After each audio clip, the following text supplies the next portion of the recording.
Hey guys, welcome back to my channel अर्थशास्त्र की नगरी। सो गाइस, इससे प्रीवियस वीडियो में मैं आपको जो है मांग की आय लोच जो है वो करा चुका हूं। अगर आपने वो वीडियो नहीं देखी है तो मेरे भाई पहले जाकर उस वीडियो को देखिए, क्योंकि आपके लिए वो वीडियो जो है बहुत ही ज्यादा इम्पोर्टेंट है। आज हम जो करने जा रहे हैं वो करने जा रहे हैं मांग की तीसरी लोच, जिसका नाम है मांग की आड़ी लोच, मांग की तिरछी लोच या मांग की प्रतिलोच भी इसको कहते हैं, और इंग्लिश में इसको कहते हैं क्रॉस इलास्टिसिटी ऑफ डिमांड। ठीक है, एग्जाम के पॉइंट ऑफ व्यू से ये बहुत ही ज्यादा इंपॉर्टेंट है। ठीक है, एग्जाम में आय लोच और आड़ी लोच बहुत बारी आ जाती है। दोनों की दोनों लोचों को आपको घोल कर पी जाना है। ये वीडियो उन सभी बच्चों के लिए है जो बीए और बीकॉम फर्स्ट ईयर या फर्स्ट सेमेस्टर में है और जिनके पास माइक्रो इकोनॉमिक्स जो है सब्जेक्ट है। तो बिना बकवास किए मुद्दे को शुरू करते हैं कि मांग की तिरछी लोच जो है वो क्या होती है। ठीक है, मैं आपको पहले भी बता चुका हूं कि जो तिरछी लोच होती है वो क्या बताती है कि संबंधित वस्तु की कीमत में जब परिवर्तन आता है, जब संबंधित वस्तु की कीमत में जब परिवर्तन आता है तो उससे मांग पे जो है से उसका क्या इम्पैक्ट पड़ता है। ठीक है, किसी वस्तु की मात्रा पर क्या इम्पैक्ट पड़ता है, उस चीज को जो मेजर करेगा उसको मांग की तिरछी लोच कहते हैं। अब मैं आपको पहले बता चुका हूं, संबंधित वस्तु दो तरीके की होती है।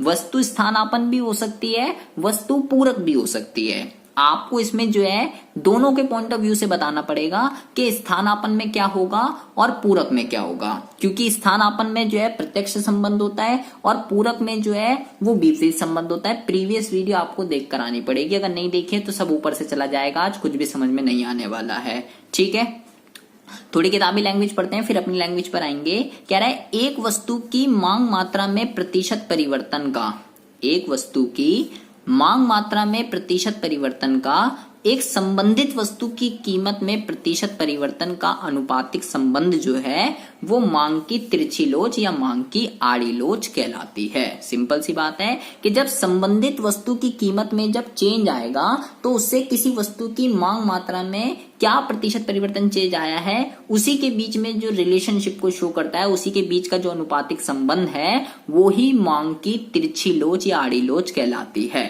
ठीक है, सूत्र रूप में अगर बात करें, अब की बार मैंने देखो यहाँ पे क्या लिखा है, जब कीमत लोच थी तो मैंने ईपी लिखा था क्योंकि प्राइस की बात चल रही थी। जब आय थी तो मैंने वहां पे ईवाई लिखा था क्योंकि आय की बात चल रही थी। अब यहाँ पे आ गई संबंधित वस्तुएं और दो तरीके की होती हैं, इसलिए मैंने यहाँ पे लिखा है बी और ए। बी और ए दो वस्तुएं हैं जिसको मैं संबंधित वस्तुओं से डिनोट कर रहा हूं यहाँ पे। ठीक है, तो अब वो ये स्थानापन्न भी हो सकती हैं और ये पूरक भी हो सकती हैं। ठीक है, तो बी की मांग मात्रा में कितना प्रतिशत परिवर्तन आएगा अगर ए की कीमत में जो है प्रतिशत परिवर्तन चेंज आ रहा है। अगर ए की कीमत में इंक्रीमेंट हो रहा है या डिक्रीमेंट हो रहा है तो उससे बी की मात्रा पर क्या इम्पैक्ट पड़ेगा, बढ़ेगी या घटेगी, उस चीज का जो अनुपातिक परिवर्तन है, जो अनुपातिक संबंध है, वही क्या दिखाता है, मांग की तिरछी लोच कहलाता है। ठीक है, अब आपको इसको दोनों के पॉइंट ऑफ व्यू से बताना पड़ेगा कि भाई अगर ये स्थानापन्न है तो क्या होगा और अगर ये पूरक है तो क्या होगा। ठीक है, बिल्कुल इसके अंदर भी जो है 5 तरीके की श्रेणियां होती हैं, इसके अंदर भी 5 तरीके की श्रेणियां होती हैं। ठीक है, सबसे पहले हम बात करने वाले हैं स्थानापन्न के बारे में। आपको जो है स्थानापन्न वस्तुएं सबसे पहले पता होनी चाहिए कि वो वस्तुएं जिसको हम एक दूसरे के प्लेस पर जो है यूज करते हैं। ठीक है, लाइक चाय और कॉफी। ठीक है, वो स्थानापन्न वस्तुएं होती हैं। और यहां पर जो है आपको पता होना चाहिए, यहां पर आपका कैसा संबंध होता है, यहां पर आपका जो है प्रत्यक्ष संबंध होता है। मतलब कि अगर चाय की कीमत बढ़ती है, अगर चाय की कीमत अगर बढ़ती है तो कॉफी की जो मांग होती है वो क्या हो जाती है, बढ़ जाती है। और जब चाय की कीमत घटती है तो कॉफी की मांग भी क्या हो जाएगी, घट जाएगी। ऐसा क्यों होता है, चाय की कीमत बढ़ने से कॉफी की मांग क्यों बढ़ जाती है, क्योंकि बंदा जो है चाय से कॉफी की तरफ ट्रांसफर हो जाता है, क्योंकि कॉफी जो है वो सस्ती है एज कंपैरिजन टू टी। इसको कहते हैं स्थानापन्न प्रभाव। और जब चाय की कीमत कम होती है तो कॉफी की मांग क्यों हो जाती है कम, क्योंकि बंदा कॉफी से चाय की तरफ आ जाता है। इसलिए यहाँ पे कैसा संबंध होता है, प्रत्यक्ष संबंध होता है। ठीक है, तो इसी के बारे में मैं बताने वाला हूं। कब इसकी लोच ज्यादा होगी, बिल्कुल वही है, greater than 1, less than 1, equal to 1, 0, infinity, सारी की सारी वही है जैसे हमने प्रीवियस वीडियो में कीमत में पढ़ा है और आई लोच में हमने जो पढ़ा है वही सारी चीजें इसके अंदर भी पढ़नी है। तो 1 बाय 1 मैं आपको बताता हूं, जल्दी जल्दी देखिए गाइज, बहुत ही ज्यादा ध्यान से सुनेंगे, सारा का सारा ध्यान जो है आपका यही होना चाहिए कि एक्स एक्सिस पे क्या लेना है और वाई एक्सिस पे क्या लेना है। देखिए मैंने यहाँ एक्स लिखा है, यहाँ वाई लिखा है, यहाँ पर मैंने लिखा है ए की कीमत और यहाँ पे मैंने क्या लिखा है, बी की मांग। ए की कीमत और बी की मांग। आय लोच में मैंने क्या लिखा था, यहाँ पे आय और यहाँ पे मांग लिखी थी। कीमत में मैंने यहाँ कीमत और यहाँ मांग लिखी थी। ठीक है, लेकिन यहाँ पर मैंने क्या लिखा है, ए की कीमत बी की मांग। ठीक है, ये आपको ध्यान रखना है क्योंकि तिरछी लोच जो है संबंधित वस्तुएं, दो वस्तुओं के बीच में बताते हैं जो एक दूसरे की या तो स्थानापन्न हो सकती हैं या पूरक हो सकती है। अब मैं 1 बाय 1 आपको बताता हूं कि इसके कर्व जो है कैसे बनेंगे, कब ग्रेटर देन 1 होगा, कब इक्वल टू 1 होगा, कब लेस देन 1 होगा। देखिए मान लीजिए मैं जो है इतने प्राइस पर इतनी क्वांटिटी जो है खरीद रहा था, कि जब ए की कीमत इतनी थी तो मैं बी की जो है इतनी क्वांटिटी परचेज कर रहा था, इतने पर इतनी। ठीक है, अब अगर ए की कीमत में, अगर ए की कीमत में मान लीजिए इतना चेंज आया, लेकिन उससे बी की उस पर जो है ज्यादा इंपैक्ट पड़ गया। अगर ए की कीमत, अगर ए की कीमत इतनी बढ़ गई, अगर ए की कीमत जो है इतनी बढ़ गई तो उससे क्या हुआ, उससे बी की जो डिमांड है वो इतनी, देखिए बी में ज्यादा चेंज आया। मान लीजिए यहाँ पे केवल 5% का चेंज आया और यहाँ पे जो है 10% का चेंज आया। तो ऐसी सिचुएशन में अगर मैं इसका कर्व बनाऊं तो इसका कर्व कैसे बनेगा, तो इसका कर्व बनेगा जी कुछ इस तरीके से। ठीक है, और इसी सिचुएशन को क्या बोलते हैं, ई बोलेंगे इलास्टिसिटी, बी लिखेंगे यहाँ पर। ठीक है, दो वस्तुएं थी और ये जो सिचुएशन है ये है ग्रेटर देन 1। किसकी है, ग्रेटर देन 1 की, कि जब ए वस्तु की कीमत में जितना प्रतिशत परिवर्तन हुआ है वो कम है बी वस्तु की मांग में, या ऐसे भी कह सकते हैं जब बी वस्तु की मांग में ज्यादा चेंज आ जाता है और ए वस्तु की कीमत में कम चेंज आता है, तो ऐसी सिचुएशन में जो तिरछी लोच होती है वो इकाई से अधिक होती है। ठीक है जी, दूसरी सिचुएशन की अगर बात करें हम, कि अगर इक्वल का चेंज, के इतनी कीमत पर मान लीजिए मैं बी की इतनी डिमांड कर रहा था, अब जितना ए की कीमत में चेंज आया उतना ही बी की डिमांड में भी चेंज आ गया। मान लीजिए ए की कीमत अगर इतनी बढ़ती है, अगर ए की कीमत इतनी बढ़ती है तो बी की डिमांड भी इतनी बढ़ गई। ठीक है, अगर यहाँ पे 5% का चेंज आया है तो यहाँ पे भी 5% का अगर चेंज आता है तो इसका जो कर्व बनेगा वो कैसे बनेगा जी, वो बनेगा जी कुछ इस तरीके से। तो इसको मैं क्या लिखूंगा, इसको मैं लिखूंगा EBA is equal to 1। EBA में क्यों लिख रहा हूं, क्योंकि E तो हो गई इलास्टिसिटी और B जो है यहाँ पे दो वस्तुएं हैं। ठीक है गाइज, यहाँ पर आपको ये ध्यान रखना है कि अगर किसी वस्तु की जो तिरछी लोच होती है वो ग्रेटर देन अगर 1 है तो गाइज ये जो है ऐसी वस्तुओं को कहते हैं निकट स्थानापन्न। कौन सी वस्तुओं की लोच जो है ग्रेटर देन 1 होती है, क्लोज सब्स्टिट्यूट जो गुड्स होते हैं। क्लोज सब्स्टिट्यूट कौन से होते हैं, जो एक दूसरे के प्लेस पर यूज हो सकते हैं। ठीक है, क्लोज सब्स्टिट्यूट मतलब बहुत ही ज्यादा क्लोज हैं, तो ऐसी वस्तुओं की जो लोच होती है वो ग्रेटर देन 1 होती है, ये आपको ध्यान रखना है। और जब ये वाली, इसको कुछ नहीं कहते, ए की कीमत में जब जितना प्रतिशत परिवर्तन चेंज आया है उससे बी की मांग में भी जब उतना ही चेंज आता है तो ऐसी सिचुएशन में जो तिरछी लोच होती है वो इकाई के बराबर होती है। अभी हम संबंधित वस्तुओं में स्थानापन्न वस्तु पढ़ रहे हैं, ये ध्यान रखना। ठीक है, चाय और कॉफी के रिगार्डिंग ये बात कर रहे हैं, जैसे ए और बी दो वस्तुएं ले ली मैंने, स्थानापन्न। तो भैया अभी हम पूरक की बात नहीं कर रहे हैं, पूरक में भी बिल्कुल यही, लेकिन पूरक में विपरीत संबंध होता है। अब देखिए, अब तीसरा अगर मैं बोलूं, मान लीजिए मैं जो है इतने प्राइस पर, अगर ए की कीमत इतनी थी तो उससे जो है मैं इतनी डिमांड करता था बी की। ठीक है, इतनी डिमांड करता था इतने प्राइस पर। अब अगर ए के प्राइस जो है, ए के प्राइस में ज्यादा चेंज आ जाए, अगर ए के प्राइस में ज्यादा चेंज आ जाए और बी की डिमांड में जो है अगर कम चेंज आए तो ऐसी सिचुएशन में क्या होगा, ऐसी सिचुएशन में इसका जो कर्व है वो बनेगा जी कुछ इस तरीके से। देखिए यहां पर तो आ गया मान लीजिए 10% और यहां पर केवल कितना आया, केवल 5%। तो ऐसी सिचुएशन में जो तिरछी लोच होती है वो लेस देन 1 होती है। क्या होती है, लेस देन 1। और ऐसी कौन सी वस्तु होती है ये आपको इंपॉर्टेंट है, ये ध्यान रखना है गाइस। जो घटिया स्थानापन्न होती है ना, उन वस्तुओं की जो लोच होती है वो इकाई से कम होती है। घटिया स्थानापन्न वस्तुओं की जो लोच होती है वो लेस देन 1 होती है।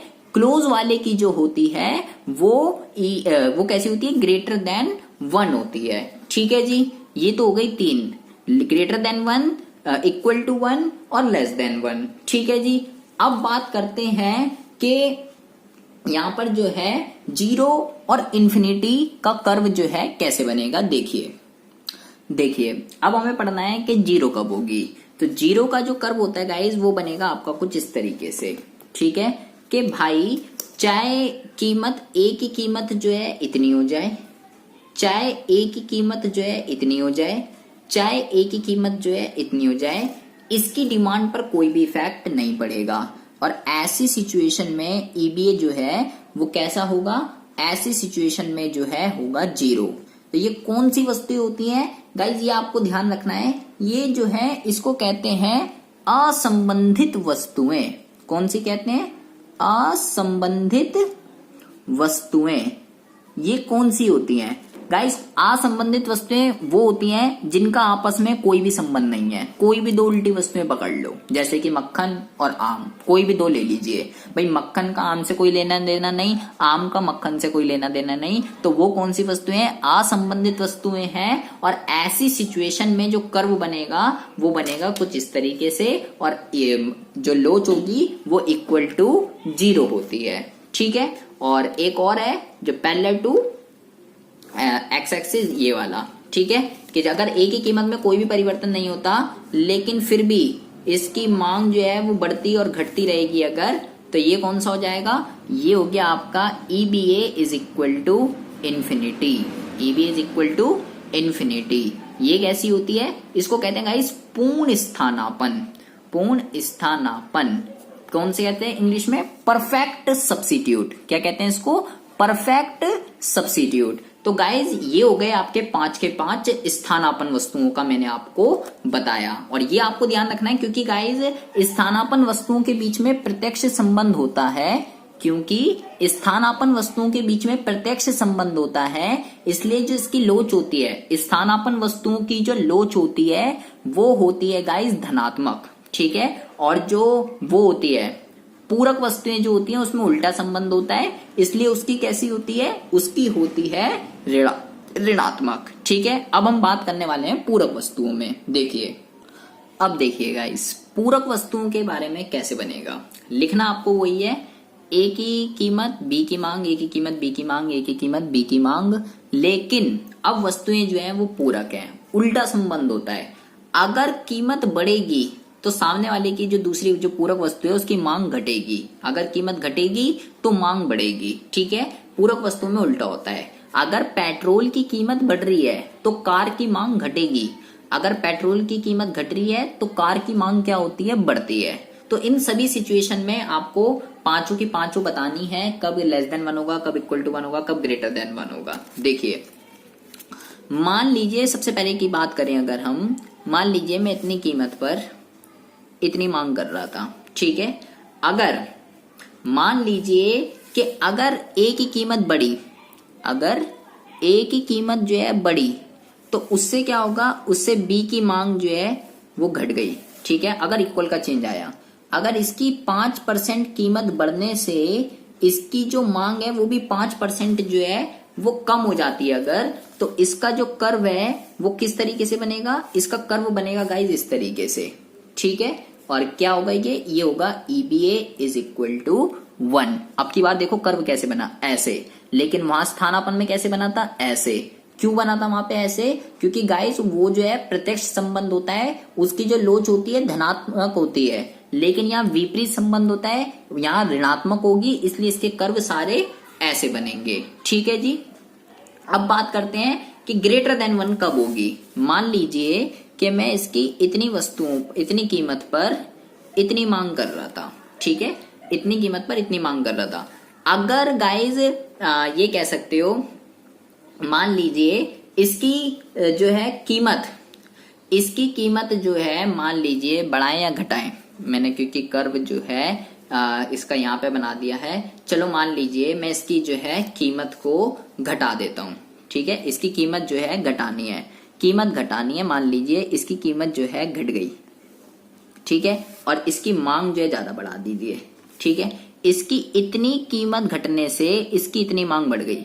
मान लीजिए यहाँ 2% का चेंज आया या 5% का चेंज आया। तो ऐसी सिचुएशन में जो कर्व है वो कैसे बनेगा, वो बनेगा ऐसे। ठीक है, ये हो गया डी, ये हो गया डी, और लोच कितनी हो जाएगी, ये होगी ग्रेटर देन 1। ठीक है जी।